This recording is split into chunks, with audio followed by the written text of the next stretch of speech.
I need to put this up a little. I gotcha. Hold on. Boom. And my Gatorade bottle. Wait, hold on. Ooh. That works. That works perfectly. I feel like that works amazing now. Let's get started. Oh, this is my favorite time of the year.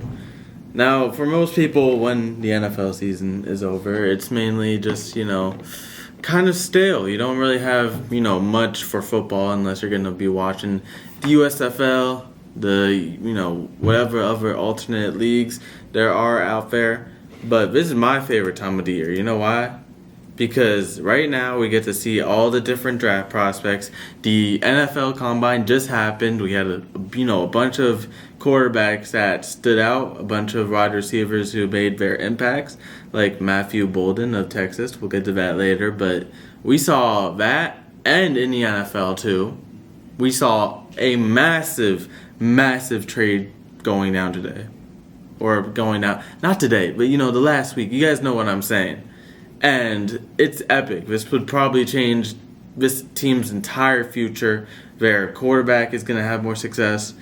So let's get into it. Go grab your popcorn, grab your snacks, because we just chilling right now. This is Game Day Gridiron. Let's get to it. Alright, y'all. So basically, the big trade that happened over the past week was the Deebo Samuel trade to the Washington Commanders. If I could get the trade details up right now, Deebo Samuel was traded, I believe, for a 4th or 5th round pick to the 49ers. And I'm not going to lie, the 49ers, they had to do this trade. One, because Deebo Samuel is not the player that he used to be when he was on the 49ers in 2021.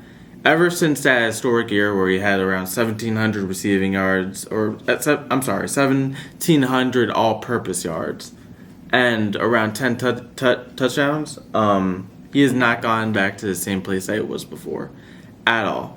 He hasn't had the production. He's been actually overshadowed, by the additions of Christian McCaffrey and Brandon Ayuk. I'm sorry, I'm having a little trouble today, y'all, but those two people that they have added since 2021 have been better for the offense than Deebo Samuel has ever been. That's not knocking him off as a player. It's just he hasn't been the same player since then. And you've been paying him this big contract, right? And if he's not delivering the amount that he's deserved, then why the hell are you keeping him on the team? It's like having Von Miller for the Bills right now on his current contract, which also, by the way, it's looking like we're about to cut him unless he takes a huge pay cut. But I digress. This trade needed to happen for the 49ers. Now, for the Commanders, on the other hand, this changes everything. I mean, not to say Terry McLaurin isn't your true number one wide receiver, because he still is your true number one wide receiver. I'm sorry to tell it to y'all. But Deebo Samuel can be that kind of person that you can mix in with your team's offense, both in the rushing attack, but also in the receiving game as well. Maybe he's just had one bad year with the 49ers. But overall, I think this is a great new start for him. He goes to a whole new organization that could potentially utilize his abilities with their superstar quarterback in Terry McLaurin. They keep on upgrading this defense, getting better. They've had probably one of the best cap situations of any team in the entire NFL, by the way. So it's going to be scary. I'm sorry to tell y'all, and this is coming as a New York Giants fan. This is scary. It's scary to see the Washington Commanders be actually good for the first time in well over a decade, or probably for the first time in their franchise's history. You got your QB1, wide receiver 1, 2. The defense has gotten better. Y'all made it to the NFC Championship game where y'all lost only to the defending champs. I mean, which is just incredible. That's just amazing how you go from number 2 overall pick in that year's draft all the way to the NFC Championship. But this Commanders trade, I'd have to give it an A-, at least for the Commanders, because you got such a good player. I mean, He's 29 years old, but you got him for good value. You didn't overpay to get him. And then for the San Francisco 49ers, this was obviously just a salary cap dump, and it sucks that it had to go out this way. But honestly, eventually you're gonna have to start paying players, and you're gonna start running out of money. I mean, the 49ers don't have all this money just to spend. Brock Purdy is eligible for his contract extension, I believe, this year. And you gave Brandon Ayuk last year. I mean, and you probably have to restructure some of the other contracts on your team. So this makes sense on why they'd move on from him. But overall, it's a D-. You gave up a player of Debo's caliber for much less of what you expected, years ago. Years ago, if you traded Debo, you'd probably get a couple firsts. But ever since then, he's just been not worth the value. And that's why it's a D- for trade on my side, at least. But also, speaking of different trades happening, Davante Adams is on the move. And I know, this sucks if you're a New York Giants fan, but let's be honest here. Y'all weren't going to go anywhere either way. You guys are losing both Aaron Rodgers, you're losing Davante Adams, you're losing all these old guys. Maybe it's a good thing, maybe it's a bad thing, because I'm going to be honest with y'all, they haven't provided what the Jets needed, at least over the course of a season. It's been one season, but it's obvious with new management and everything like that coming in that Aaron Rodgers and Davante Adams, they're out there, basically. But there's some interesting trade candidates on the list. The Washington Commanders, I feel like, have been eliminated from the argument just because of the sole fact that they just recently got Brandon Ayuk. But imagine Davante Adams on the Chargers. Like, that's insane. That would be crazy. Imagine Davante Adams on, per se, a team like the Colts. Also insane. Imagine him pairing up with maybe another superstar wide receiver, and maybe Tyreek Hill, he goes down to Miami. Maybe that happens. Or maybe he could potentially get traded to the Bills. We don't know. I don't think the Jets would want to trade to their rival, but at the same time, it's still possible with the right value that's coming there. It's not that Davante Adams is bad. It's also because of the fact that, guys, I think he's 35 years old. I have to double check. I think, Davante Adams is, I believe, around 33 years old, 32 years old. He's going to be 33 next NFL season. But he's on the trade block just because of his old age. Allen Lazard is on the trade block. If the Jets don't come up with a trade for both of them, expect them to be cut in the next, 2-3 weeks right now. He's an up-and-coming free agent. Both of them are. Maybe their last chance to get a huge contract in the NFL. I don't know if they are going to get it based on their production this season, but, still. It's just the fall off of the Jets. It has to be studied. It sucks.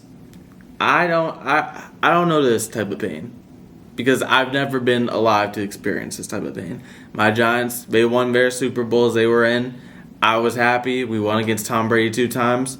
I wasn't alive to see my Buffalo Bills be that trash, or at least lose all those Super Bowls. I shouldn't say be trash because they were good at one point. I was just not alive to see it until 2018.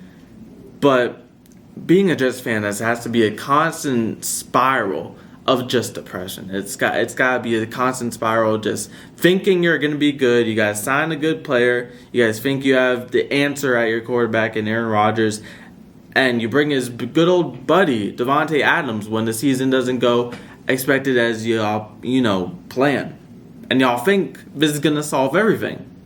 Wrong.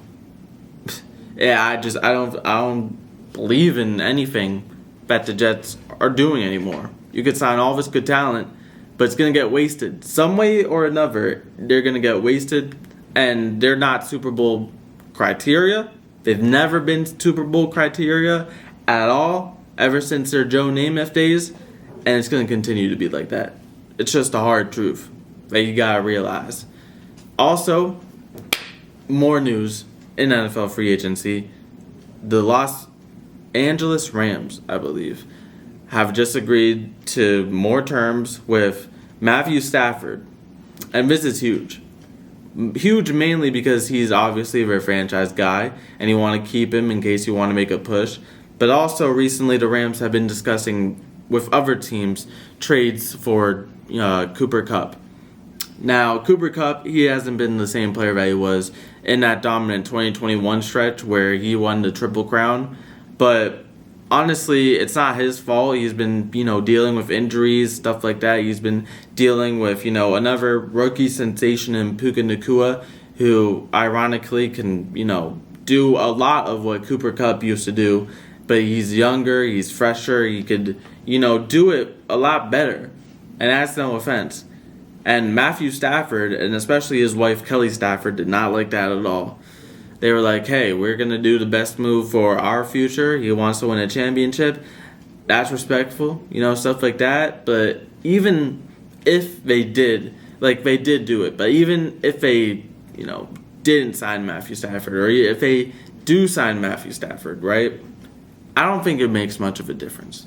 It doesn't make much of a difference because of the solid fact that your team is not Super Bowl caliber yet.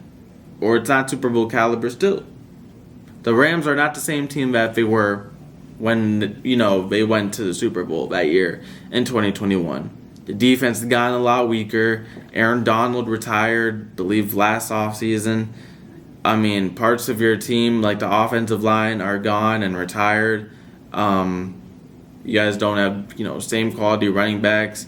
The offense isn't as good. It's been a lot of hell for the Rams ever since that, good season. And it was ironic that they had the worst, next season of any team in NFL history after winning the Super Bowl. They went 5-12 and something abysmal as that.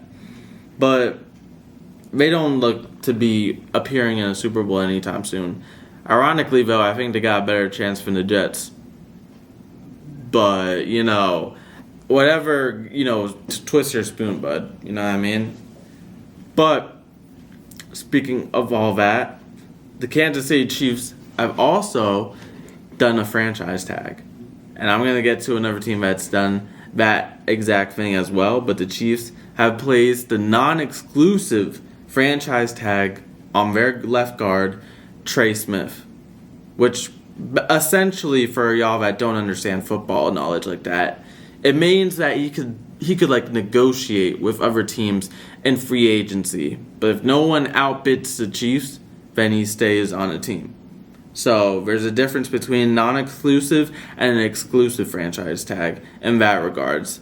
So this move basically just is the same thing as the one they did with L'Jarius Sneed. I'm sorry if I butchered that name. But the same thing they did with Sneed last offseason, they're doing with this guy right now, who was traded to the Titans.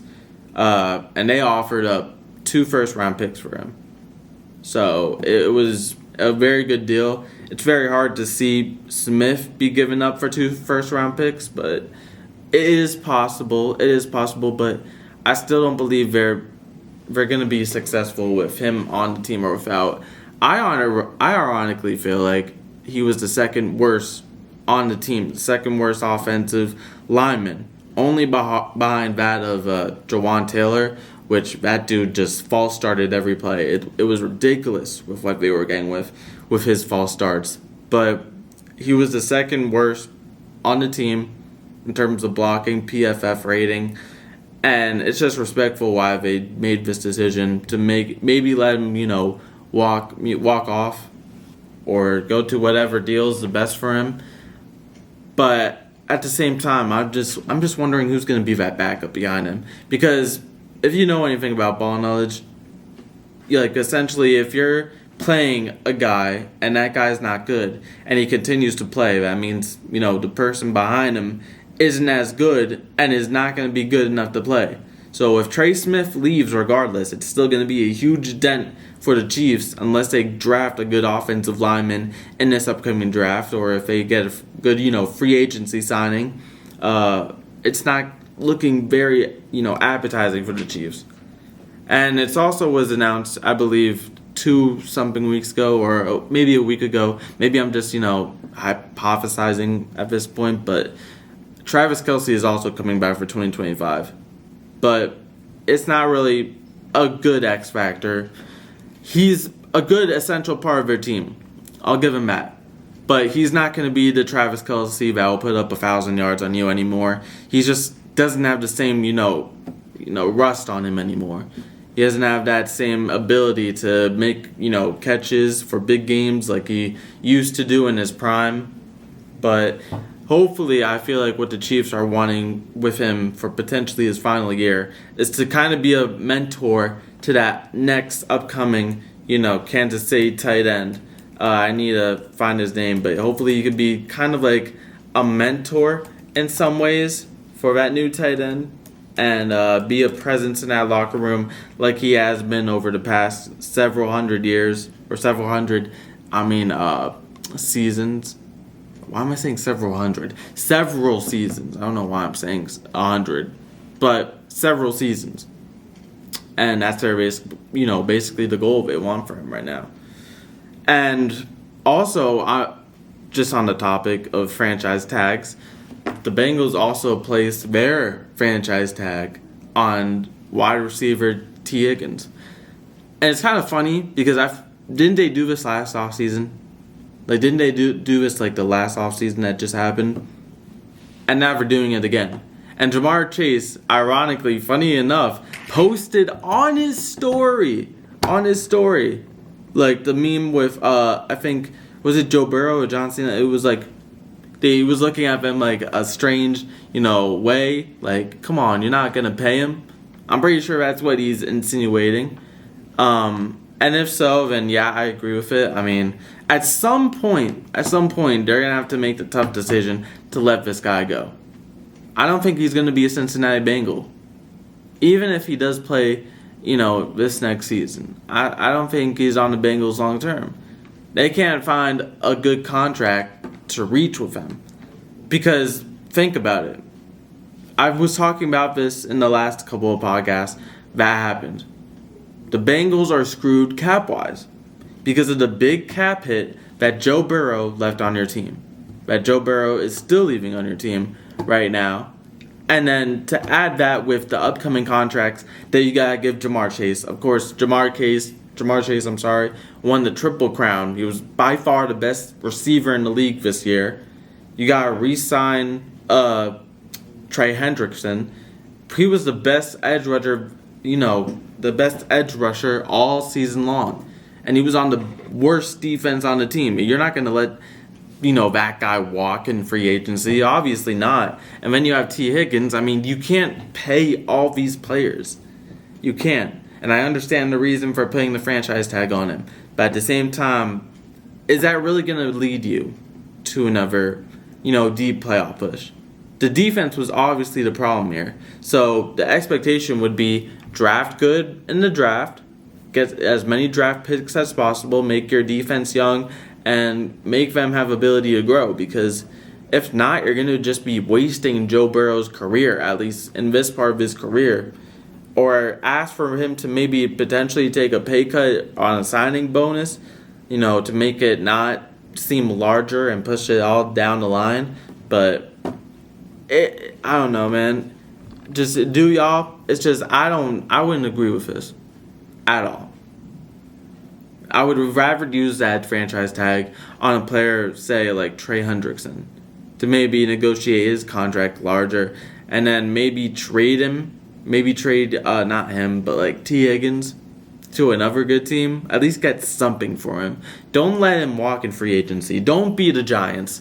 Do not be the Giants. Please don't. Please don't send him to the Eagles and have him be a superstar wide receiver free and have him win a Triple Crown or something like that. As long as that doesn't happen, we're good.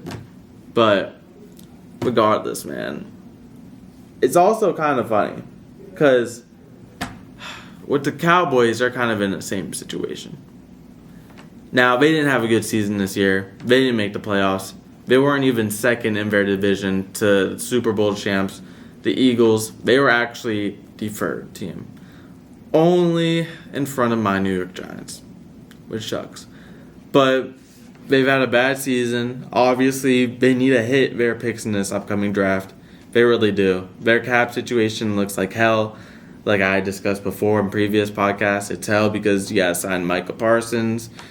You got Dak Prescott's enormous contract, which is going to be egregious. Down the line, and having to deal with that. But also, you're going to have to deal with CeeDee Lamb's contract as well. I mean, they account for around, I think, 70% of the salary cap or something like that, something extreme, which is crazy. Your salary cap should never, in no years, go to that many players. It should never go to that.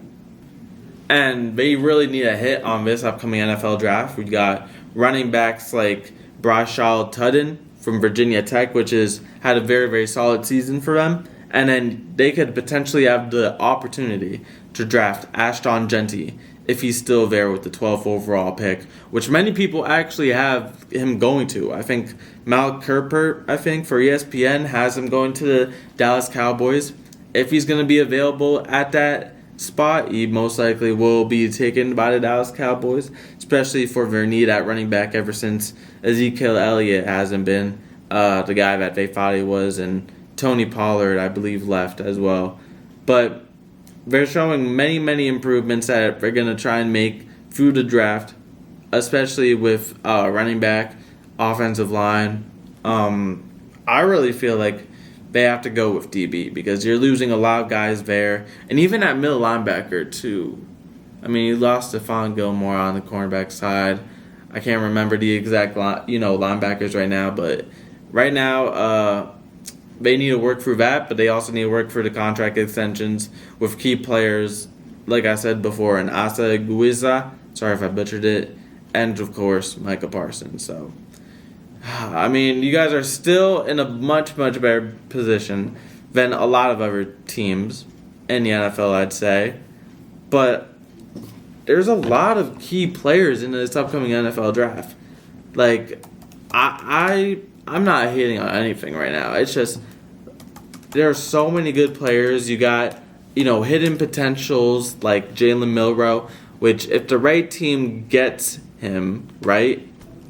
If the right team gets him, and if the right team develops him the right way, then that team could be set up. He could potentially be the next Lamar Jackson. Or he could be the next Anthony Richardson. I mean, obviously don't play the guy in his first season. Anybody that does that is putting him in a situation to fail, basically. Just like they tried to do with Bryce Young. Although that's two different situations and two different guys with two different abilities. But at the same time, if the right team gets him, it's going to be amazing. And then you got Will Campbell for LSU, the best left tackle in this entire draft class. Man, he is versatile in his strength, his ability to remove edge rushers from the game. He's big. He passes the eye test, all that stuff. So it's going to be very interesting to see what happens with that. But you also got big guys, probably guys that I believe should be number one, in Abdul Carter from Penn State. This man is insane. He is the best. I'm sorry. No disrespect to Travis, but he is the best. He is the best defender in this entire class. You guys should have seen the game against Notre Dame. This man single-handedly carried his team, and they still lost.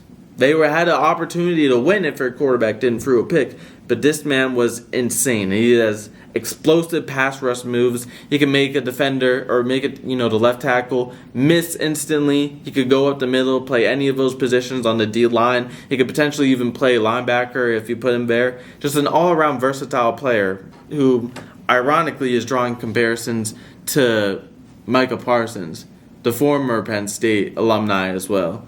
But another guy from Penn State I feel is amazing is Tyler Warren, the best tight end in the entire draft.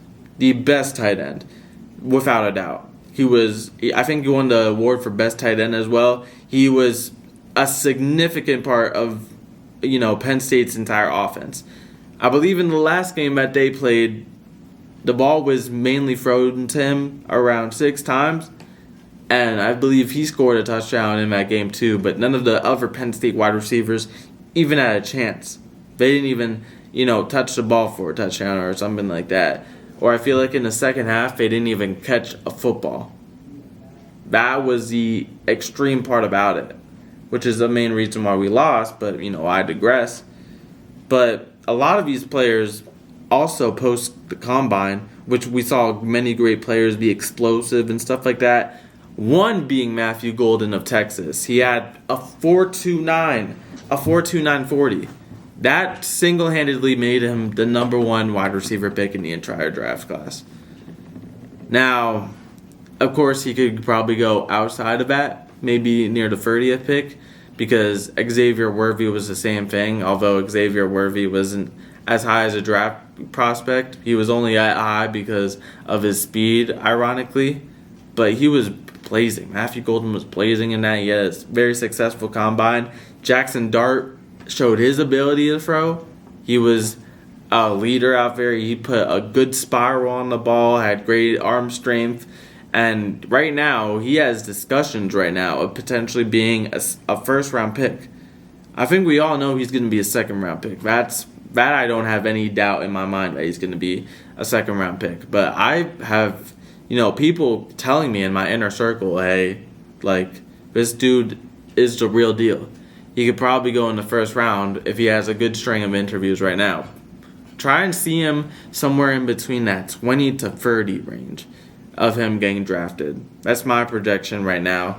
But also, I was talking before about Basil Tudden, the running back out of Virginia Tech. He also had a very, very good 40. Now, I'll say this. 40-yard dashes does not mean how good a player is going to be. We saw that with John Ross. Okay, we already saw that before. But when teams look at these guys, they look at, guys that did pan out, that didn't run their 40, but you knew they were blazing, like Tyreek Hill for the Kansas City Chiefs. And all the other teams want that because in the NFL, speed does kill. We're going to say speed does kill. But when you have speed, it just makes it a lot easier for you to be incorporated to the offense, to pull away downfield ahead of the defenders. So that's the reason why it matters so much. And for Basil Tudden, he had a very, very fast one for 4.32, seconds.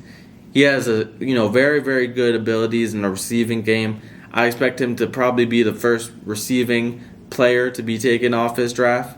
I really do. He's one of the best running backs in the nation. I think second to only Ashton Genty, and I'm trying to remember that one player from Arizona State. I'm sorry, I don't know exactly what his name is, but that's what it is. But honestly, what I project right now is that the Jacksonville Jaguars could potentially make a swing to the trade at the number one overall pick, because the Titans are kind of unsure, in drafting either Abdul Carter or Travis Hunter, but they don't really have a solid pick right now. And honestly, the draft picks in this NFL draft are not as good as, draft picks in last year's NFL draft, or maybe a couple years before that in that NFL draft, in the 2021 one. Which, by the way, that 2021 NFL draft, besides the quarterbacks, looks absolutely amazing. But I digress. The Jacksonville Jaguars probably trade up to number one, potentially going with Travis Hunter with the number one overall pick, or Abdul Carter, one of the two. And then the Cleveland Browns are either taking whoever's left, Abdul Carter or Cam Ward. And then my Giants are probably most likely taking our quarterback, which we most definitely need. We've been needing a good quarterback for the last, how many years? 6+ years. But I believe we could find our franchise guy in this NFL draft, without a doubt. Considering all the talent that we got there, it's going to be insane. And even if we don't get, our go-to player in the first round, we could still potentially get Jackson Dart in the second, in case he is still available there. Or maybe a guy like, Dylan Gabriel. I know he's very old, but at the same time, who cares if he's going to play good as a rookie? And then you got, Will Howard. Many people undersleep on Will Howard. I'm going to say that right now. Many people just think Will Howard's not good just because he had one bad day as a combine, or because of the fact, he was at Ohio State and Ohio State has all these weapons and Jeremiah Smith was doing blah, blah, blah. He was still the guy throwing the ball, y'all. He was still the guy putting the ball in their hands, right?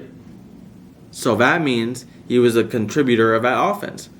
That's like saying C.J. Stroud wasn't a good player. Now, I'm not saying C.J. Stroud is on the same level as Will Howard, because no, C.J. Stroud is, miles above. But what I'm trying to say is nobody said that really with C.J. Stroud a lot. And the people that did regretted it, because guess what he did in his first season? He excelled and had, at the time, what was the best quarterback season in the history of the game, which only got beaten by Jane Daniels this year, but, same thing, basically. But honestly, I love the path of what this draft is going to come to. It's almost draft month. It's April 27th, for like 2 months away right now at this point. So I'm very excited for what we have to, come with the NFL draft. That's going to be amazing to watch, y'all. But switching over to the NBA, Kyrie Irving recently, just, a couple of minutes ago too, y'all, that he got a torn ACL in his game against the Sacramento Kings recently, which has him sidelined for the rest of the season. Now, I'll say this. This is very, very bad for the Mavs. Very bad. I mean, their playoff chances just diminished. It went from like a 56% likelihood to an 18% likelihood, which is very, very bad. First, the Mavs season has just fallen off so bad. First, you got the Luka Doncic trade. Then AD rolls his foot, is sidelined indefinitely. You got Jonas Valanciunas. His foot is also injured. Kyrie Irving also just tore his ACL. It's just, being a Mavs fan cannot be this bad, bro. I swear to God, Nico Harrison got y'all on suicide watch. This is just, it's bad, man. I still don't understand why he did that trade in the first place, because right now it's backfiring so bad. It's backfiring. AD got injured in his first game. Maxi Christie, he's been solid. But Luka coming to the Lakers changed everything for him. Literally changed everything. If you guys didn't know, the Lakers in December were the 10th seed in the Western Conference. Meaning they were fighting for a spot in the play-in tournament. They could have been gone out of the play-in a couple of games. But ever since they traded for Luka Doncic, their defense has gone better. Their offense has been more versatile all around. And so many people were hating after this trade, saying, hey, guess what? The Lakers don't have a center. They don't have a good front court up there with, they only have Jackson Hayes, blah, blah, blah. But they're communicating well. It's a whole new team, a whole new energy. LeBron looks like he's 27 years old again. It is just so amazing to see the Lakers, succeed so well. And because I'm a Lakers fan. Hate me if y'all want. I'm a Lakers and Knicks fan. Always will be. Always have been since day one, right? But we've seen this so many times of Nico Harrison and memes just of him getting robbed, which he did get robbed in this trade, but just the fall off that the Mavs have had ever since that trade, what happened with that trade, it was insane. Another thing is with the Memphis Grizzlies, which they are having a very, very good season. They've had, ironically, I feel like, is the best bench in the NBA. I believe, what's their record? They're 38-23, which means they are best for third or fourth in the Western Conference right now, which is very good with a playoff spot. But we don't really know right now, y'all, if Ja Morant is going to be sticking with the Memphis Grizzlies this entire time. It's because there are discussions of a contract extension that he is eligible for this summer, and they have a difference of opinion on how much Ja Morant's stock value is actually worth. There's some saying that he is, a super max contract player when he plays. Keyword, when he plays. And also, there are concerns about his maturity. Because we saw a couple off seasons ago him pulling out, I can't say it on stream, but if y'all are watching on YouTube, you know what I'm talking about. We'll just call it a pew-pew. And he pulled that out on a live video. The NFL, got mad over it. They, suspended him for a very, very long time during the season. I believe he was investigated, stuff like that. Charges were filed. So you're really wondering if you're the general manager, Zach Keelman, that if this guy is really your franchise guy. Because y'all have looked good without him and good with him, which was ironic. It's been the same way, multiple off seasons ago, and it's been the same way now. This isn't scrutinizing if Jaw's, a good or bad player. That's not what I'm saying. What I'm saying is his management is saying, hey, look, we don't know if you're worth at Supermax. If you take a smaller deal, we are looking to, re-sign you. Which are, ironically, I feel like they're going to do. Will Jaw take that? I don't know. Time will tell. But the tensions for this contract extension, for what I hear, are very, very tense at the moment. But also, I want to transition over to the WNBA because there's a lot of stuff happening now. Serena Williams, yes, you heard Serena D. Williams, the famous tennis legend, is also investing an ownership stake with the Toronto Tempo, the WNBA's newest first Canadian team and newest extension to the WNBA. I love it how this team is, or how this league is getting bigger and bigger, and they're adding more and more teams. You guys got the Valkyries most recently. There's a Seattle team, I believe, coming back. I mean, what else? There's also this new Tempo that they're getting, and it's coming, I believe, in either 2026 or 2027. I'm pretty sure it's 2026, though. And to have a Canadian, basketball team is very, very crucial because in the NBA we already have the Toronto Raptors, and there was no WNBA team for, Canada at all. There hasn't been in the 20-plus, history that this league has been, existing. So the ability to see that and to see, this sport thriving as a whole, I'm very, very happy with that. I could sleep at night knowing that this league is getting better and better and better. Also, speaking of that, Diana Taurasi, a legend, a absolute legend. If y'all don't know, she's a former UConn Husky. I have to rep. She's a former UConn Husky, one of the best to ever wear the jersey, and also was one of the best in the history of the game. She retired. She was a champion of all levels, y'all. She had an amazing career. I honestly don't feel like there's ever been a player with the resume that Diana Taurasi has had. Ever. She was a champion at UConn. She's been a multiple-time champion in the WNBA. She's a multiple-time gold Olympic, player with 6 of them. Multiple All-Star appearances. Multiple, first team All WNBA. Many times where she was, most clutch player, stuff like that. How people on websites put that stuff. But you know what I mean. She's just an absolute legend of this game. Retired at around 40-something years old. She's been in this league for so long, but have to embrace that too. She was a legendary player. Without a doubt, one of the greatest players in WNBA history. Without a doubt. Enjoy the retirement. She is more than, deserving of that. Also, I also gotta say this. The Sparks also did another trade.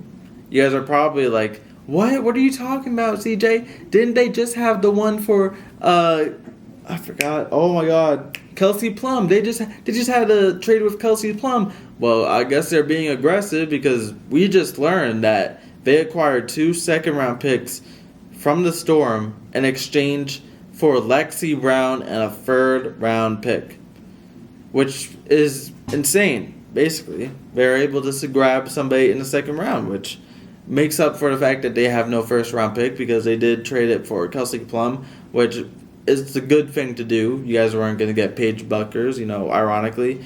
The Dallas Wings have very much momentum in drafting her, without a doubt.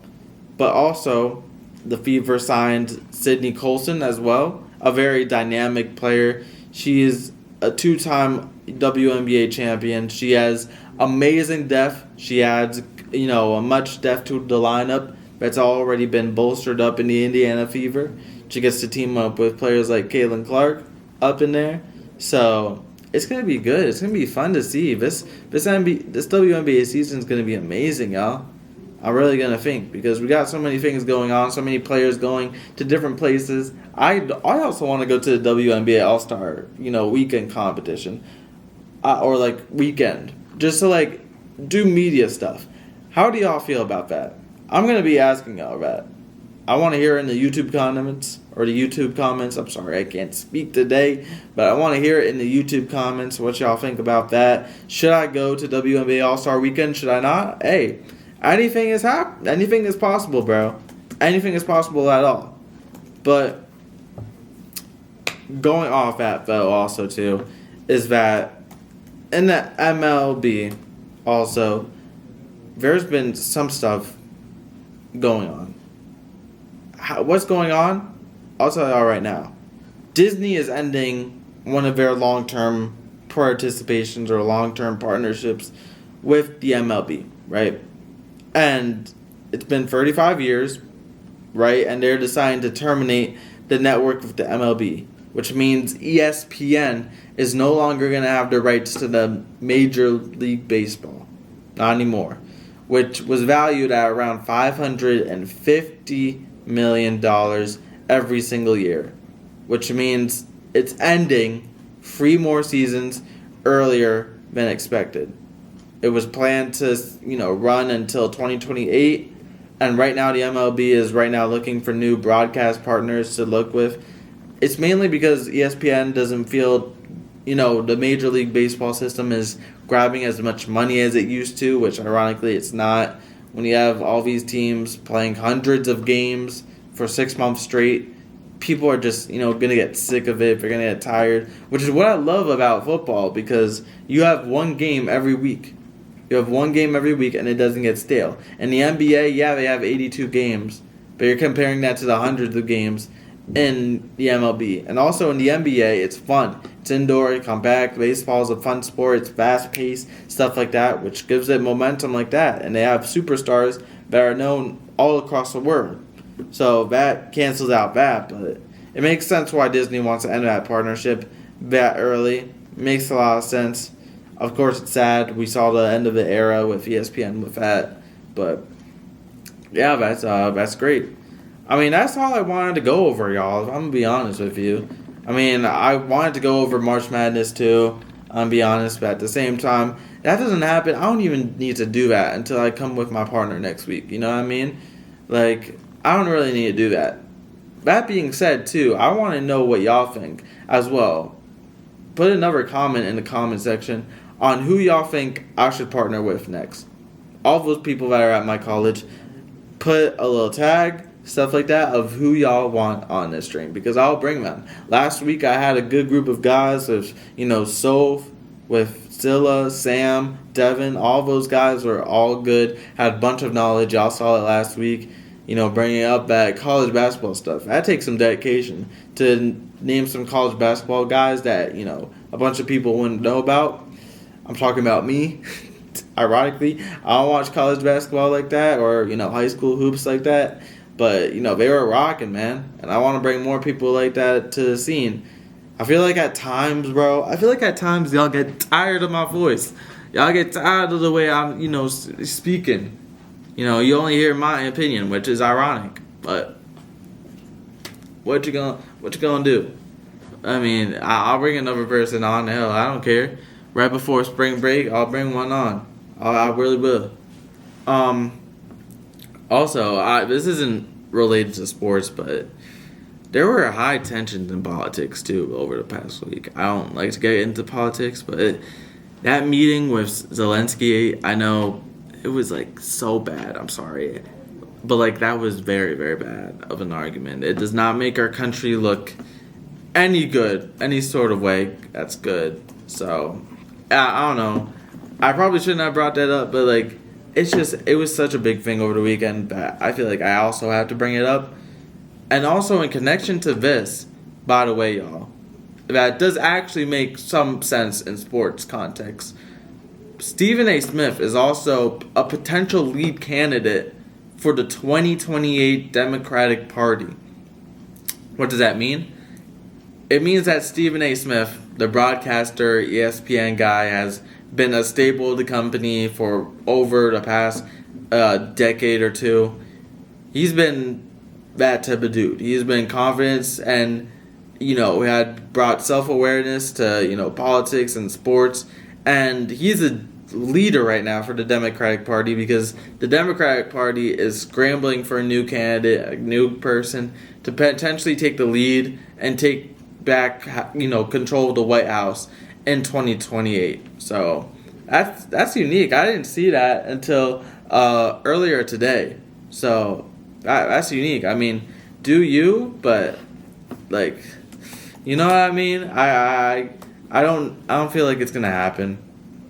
It's like a 2.8% that it actually does happen.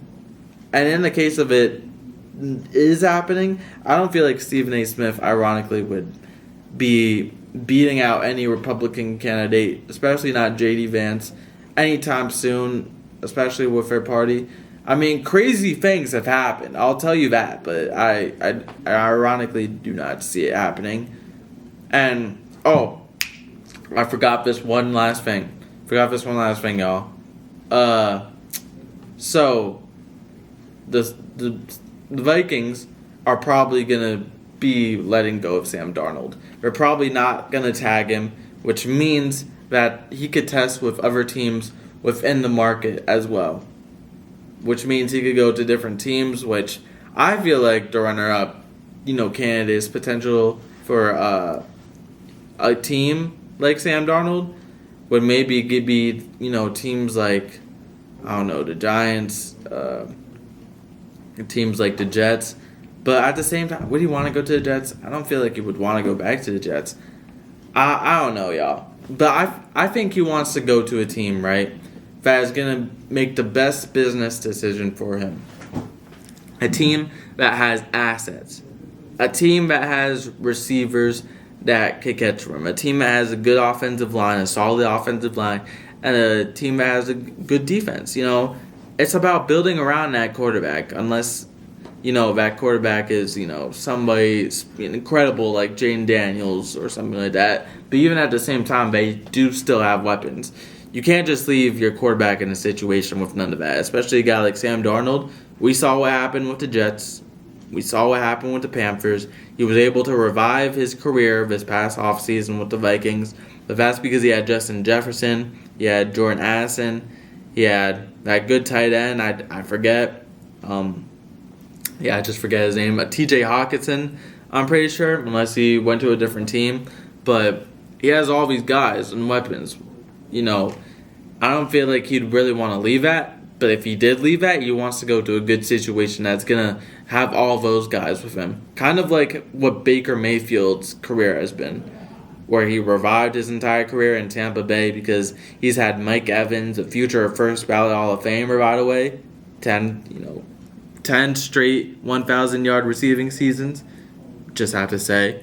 But he had him, he had Chris Godwin, he had a good tight end, he had Rachaad White on the backfield, a good, solid left tackle in Tristan Wirfs, a good offensive line that's been bolstered up ever since, the leave of Tom Brady. So we're going to have to see what happens with that, man. I definitely believe, though, if you could make a good team around Sam Darnold, you could have him bring you to the Super Bowl. It's happened with a bunch of other teams before. It's happened with the Eagles and Nick Foles. It's happened with the Panthers back in the day before they had Cam Newton. I don't forget what that quarterback's name was, but it was in the Super Bowl with Tom Brady. But I definitely feel like if you get weapons around him, you can make a lot of noise. A lot of noise. But with that being said, y'all, this is gonna be amazing. This is gonna be the second last before spring break. I thank every single one of y'all for listening. Thank y'all so much. Make sure to hit the subscribe button. Make sure to hit the follow if you're listening on Spotify or any other, podcast platforms like that. And I appreciate everyone for watching. I'm sorry, I'm mumbling, I'm stuttering, I'm so nervous. I can't talk today. I had a lot of stuff going on, but I thank every single one of y'all for listening, for real, and y'all are some real ones. And this is CJ. Y'all been watching Game Day Gridiron. I'll catch y'all on the next one.